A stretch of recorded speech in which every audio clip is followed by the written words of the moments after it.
Today we're going to be drawing our contour lines, mapping out each of the drips for our Jen Stark inspired drip drawings. The first thing that you're going to want to do on the back of your paper is write your name, class number, and unit. And you flip over your paper. Now you're going to want to create a minimum of 7 drips. Okay, so if you wanted to try to do extras, you can, but a minimum of 7, and it should pretty much take up most of the paper.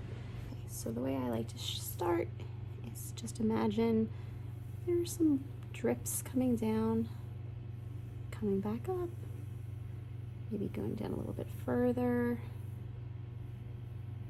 some smaller, larger, coming up at different, kind of vary the heights and the widths of them.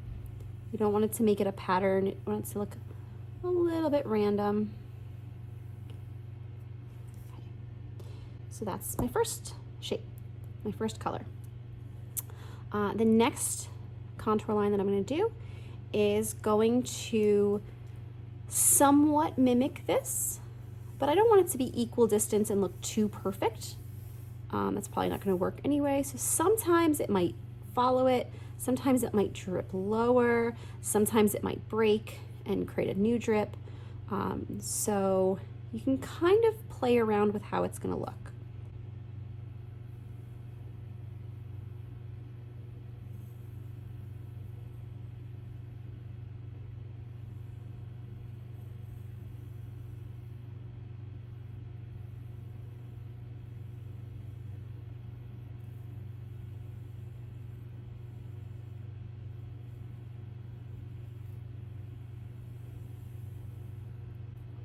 See at the end there, I sort of turned 1 into the beginning of 2.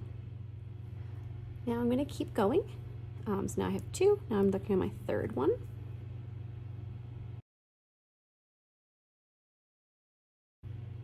Okay.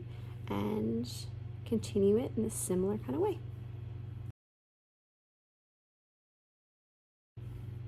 Notice how you can have some areas that get larger, some areas that get thinner. You're kind of merging new shapes from it. Doesn't have to be equal distance throughout. So that's 1, 2, 3, 4 different colors that we've done so far. Oh, I think I made a mistake.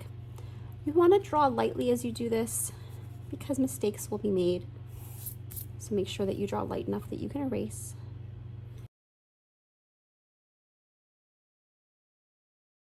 One, 2, 3, 4, 5, 6. So depending on if I want to do the minimum or if I want to do more than that, the last one might be my last.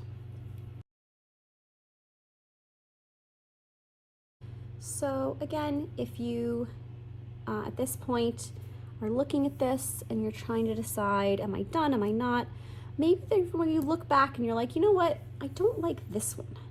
Maybe I want to erase that one and I want to draw another one that's a little bit bigger. You can do that as long as you drew lightly. It doesn't have to be exactly the way that you keep it forever. But if you're happy with it, and it should, this one, you know, it has some room. You can go right to the edge. Make sure that you're not making it super small. If you wind up finishing way up there, that's too small. Now, when I spaced this out, I was able to fit all of them on the paper. If you had spaced them out differently and made it some wider, what would happen if you ran out of space? If this was right at the end and I was still not at my correct number, what could I do? The answer is you could have a drip appear from outside. Like you could just have a new drip appear like that. So if you got to the edge too soon, there is a way to start a new drip inside. It could start on the side there. It could start from underneath here. You know, it's really up to you, but you can fit more in there even if you go too wide. You can just have a new drip kind of emerge from there. So don't be afraid if you accidentally go too far that you have to start again. You can sort of make it work within there. When you are happy with your image, with all your lines and you think that it makes good drips, you're going to trace your lines with a Sharpie.